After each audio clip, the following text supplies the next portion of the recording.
ஏற்கனவே திருநாய் அதிகமா இருக்கு. நான் திமுக காரங்க சொல்லல, பொதுவா சொல்றேன். எப்படி மீம் போட்டா பாம் போட்ட மாதிரி கைது பண்றது. Facebook, ட்விட்டர், இன்ஸ்டா, யூடியூப் பேசினா வழக்கு.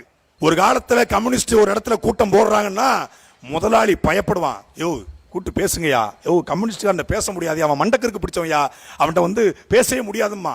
இன்னைக்கு கம்யூனிஸ்ட் ஒரு இடத்துல போஸ்டர் ஒட்டுறான்னா கம்பெனிக்காரன் டீல் பேஸ்டான்னு அர்த்தம். கம்யூனிஸ்ட்காரன் கூட்டம் போடுறான்னா டீல் முடிஞ்சிச்சுன்னு அர்த்தம். கம்யூனிஸ்ட்காரன் கூட்டத்தை கலைச்சு சேர் எடுத்தோம்னா காசு அங்க பரிமாறப்பட்டுச்சுன்னு அர்த்தம். முடிஞ்சு, சோழி முடிஞ்சு. ஏன்னா நான் பட்டவன். இதே திருநெல்வேலி தூத்துக்குடி மாவட்டத்தில் ராமானுஜபுரத்துல ஒரு நிலத்துக்காக எங்க ஆச்சி, எங்க மாமன், சித்தப்பன், பெரியப்பா எல்லாம் என்ன பண்றாங்க, போராட்டம் பண்றாங்க. அது இன்னைக்கு புல முழுக்க திமுக தானே, திமுக குடும்பம் தானே. திமுக வரல, எப்போதும் போல வரல. வழியே இல்லை, கம்யூனிஸ்ட் வந்தா சரியா இருக்கும். கம்யூனிஸ்ட் தான் இதுக்கு சரி.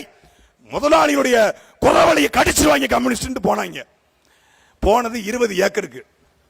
20 ஏக்கருக்கு பிரச்சனை. ஒரு முதலாளி கூடயும் எங்க குடும்பத்தோடையும் போய் சிறுவைகுண்டத்தில் ஆர்ப்பாட்டம். நான் சின்ன பிள்ளை, 8வது படிச்சுட்டு இருக்கேன், பார்த்துட்டே இருக்கேன் டவுசரை போட்டுக்கிட்டு. அப்படி நடக்குது போராட்டம். 2.5 வருஷமா நடக்குது.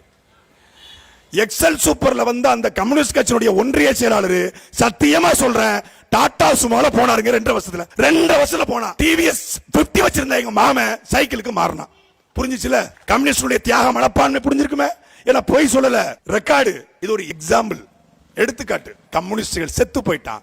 அவன் உண்மையா கம்யூனிஸ்ட் உயிரோட இருந்திருப்பான்னா கேரளாவில இருந்து நாயை கொண்டு விடுகிற, கேரளாவில இருந்து குப்பையை கொட்டுகிற கேரளா முதலமைச்சர்கிட்ட பார்த்து, ஏன் மண்ணடா இது, எப்படா நீ நாயை விடுவ, எப்படா நீ குப்பையை கொட்டுவ, எப்படா மருத்துவ கழிவை போடுவன்னு ஒரு கம்யூனிஸ்ட், ஒரு சிவப்பு குடி பிடிச்ச ஒரு மான தமிழன் ஒருத்தன் கேட்கலையே. காம்ரேட் பினராயி விஜயன் நாயை கொண்டு விடுறாரு, திருநாய.